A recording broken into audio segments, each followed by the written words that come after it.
Hello folks, this is Sully here. So I am away this current Friday. There will be no live stream, so I wanted to record something short for the channel.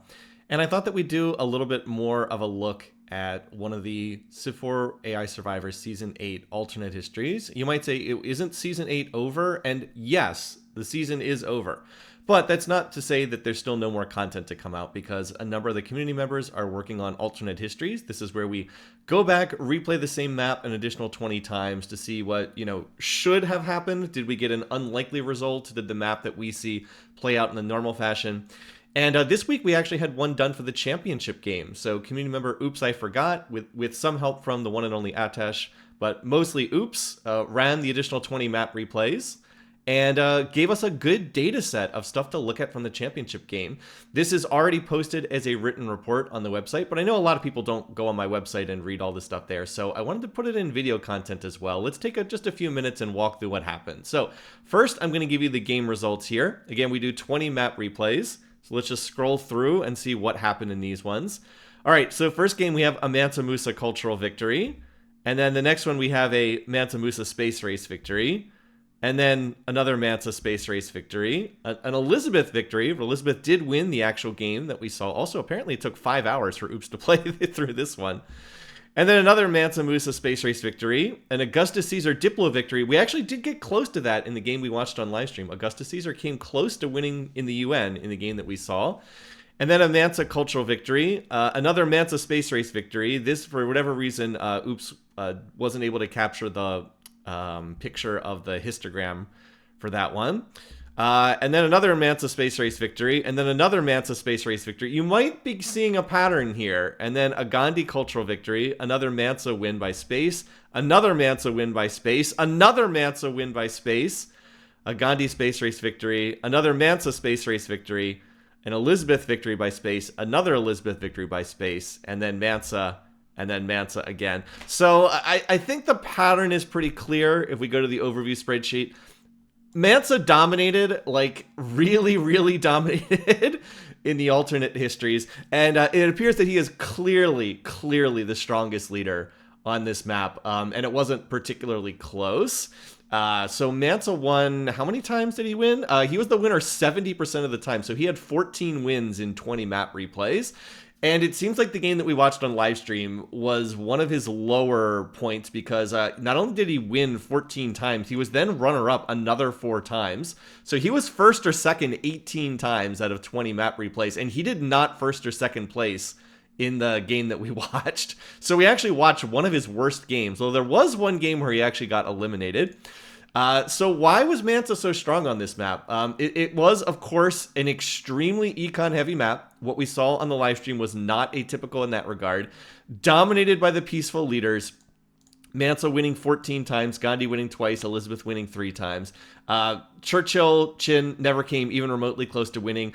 Augustus had that one Diplo victory that we saw, but that was very atypical. Oops said that he should not have won that game. It was going to be a Gandhi victory in that game, and he kind of lucked his way into this Diplo victory where it lined up properly. So honestly, these three really dominated the map, and I think it's easy to see why that was.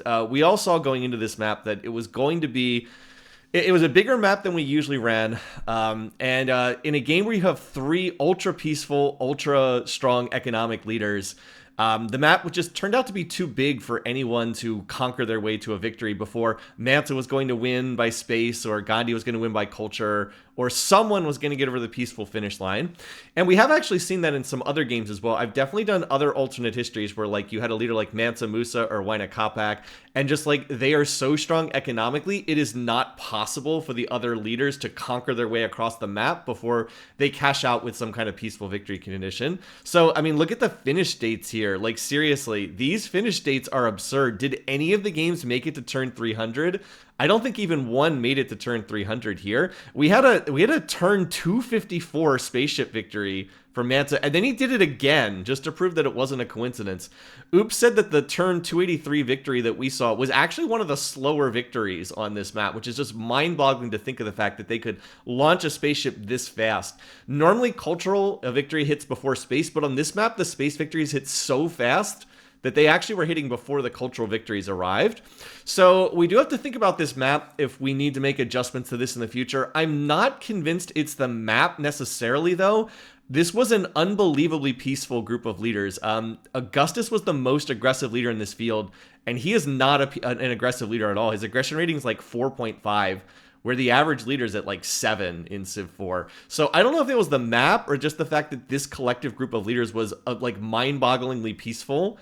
I don't know. If you look at the war declarations too, look at these war declarations.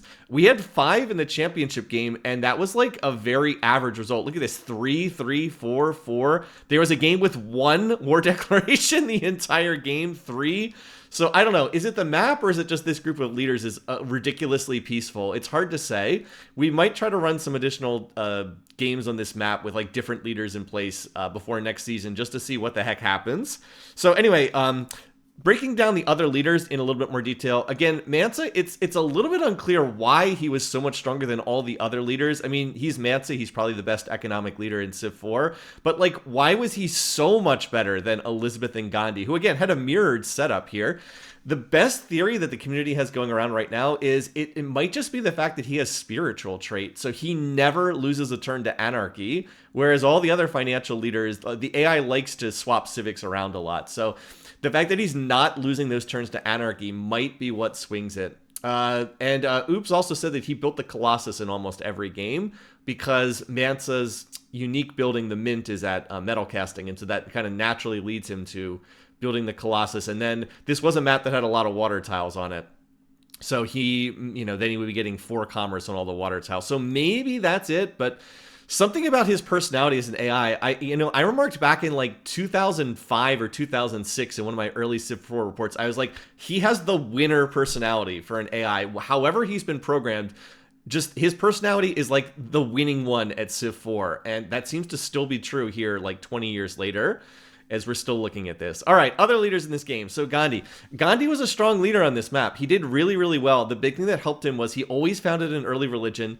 He was the only leader that started with mysticism. We saw this in the live stream game. He was always able to get an early shrine for that religion, and then he would often have that shrine city with like 50 cities following it and just gave him a ridiculous amount of income. So that seemed to help him a lot. He probably would have won a whole bunch of victories. It's just that Mansa was even faster. Like, Gandhi would be online to win on, like, turn 280, and Mansa would win on, like, turn 270. Oops said that happened, like, a bunch of times. So he was clearly the second strongest AI on this map, and that was reflected in the fact that he had a lot of runner-up finishes. Like, he couldn't get over the finish line before Mansa, but he was still in position to get second places. And he did manage to squeak out a couple of victories, and he would have had 1 or 2 more. He had a somewhat unfortunate luck. As we said, he missed a victory to Augustus Caesar. So he was probably a little bit better than this score indicates, but he just couldn't quite manage to outduel Mansa Musa in terms of actually winning the game. He was also a slightly more likely to die than some of these other leaders. All right, Elizabeth, our actual winner of the game. Turned out that she got kind of lucky in the game we saw on livestream. Oops said that the game we saw on livestream was probably her single best performance out of any of the 20 games he watched. So we kind of saw the high water mark for Elizabeth. In particular, he said that she expanded a lot better in the livestream game than she did in a lot of these other games.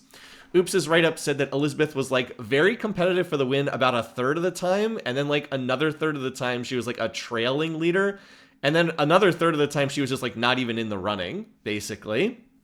She was incredibly safe. She only died twice out of 20 map replays. She almost never got attacked. She was only attacked 7 times in 20 games, which is absolutely absurd.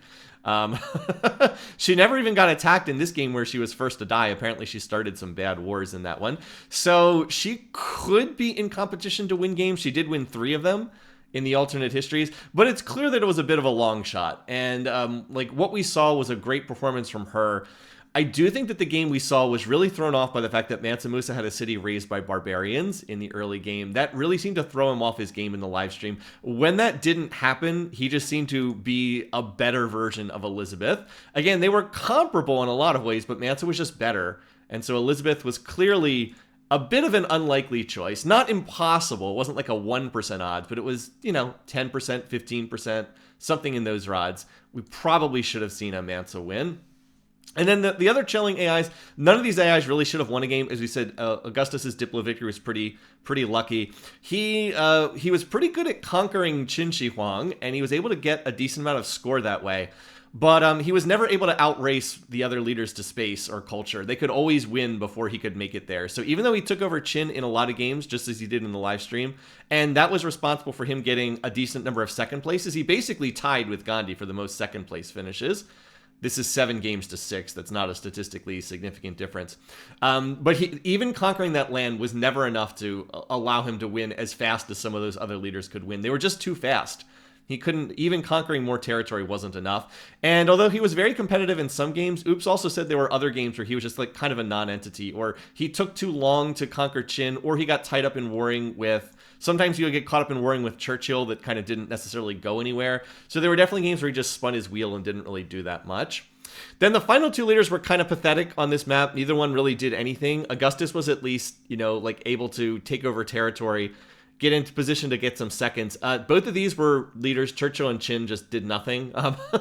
Churchill, I think that Oops said he was somewhat competitive for the space race in 1 game, and the other 19 he never really got there at all. Churchill tried to do some fighting, but it didn't really go that well. He also almost never fought Qin, who would have been a good target to go after.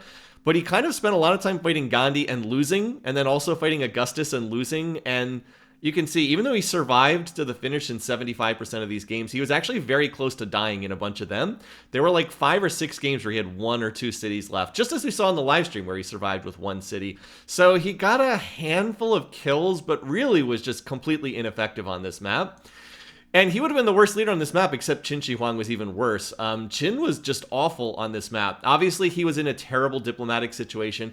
He was the only low peace weight AI in a field full of high peace weight AIs. But Oops said it wasn't even that. He just really bungled his openings over and over again. He expanded poorly. He struggled to get happiness in his cities. His cities were capped at like size 5 or size 6 for lack of happiness. Wasn't able to found a religion for happiness.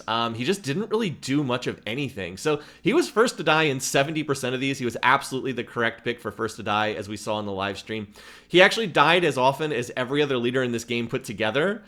He died 14 times, and I think everyone else combined died 14 times, something like that.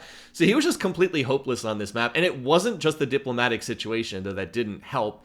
He just didn't play the map very well at all. I think that that's partly because his traits just didn't really help him on this map. Industrious, protective, like what does that do relative to people who have financial, spiritual, philosophical, like imperialistic? All those traits are just way better on this map. So Qin is kind of a mediocre leader, and he was in a situation that was not well suited to him, and it went exactly as poorly as you would have thought. He was probably lucky to get 1 kill, so he didn't get the big donut hole. Well, anyway, so that's our overview for this map. As I said, there is a full write-up on this if you want to see the written version of this report. We will have more alternate histories content coming up soon. I don't know if I'll do a video necessarily for all of them, but I wasn't going to be around to live stream, so I figured I'd put this up on YouTube. So have a wonderful week, everybody. Take care, and I'll see you guys again soon. Until then, have a good one.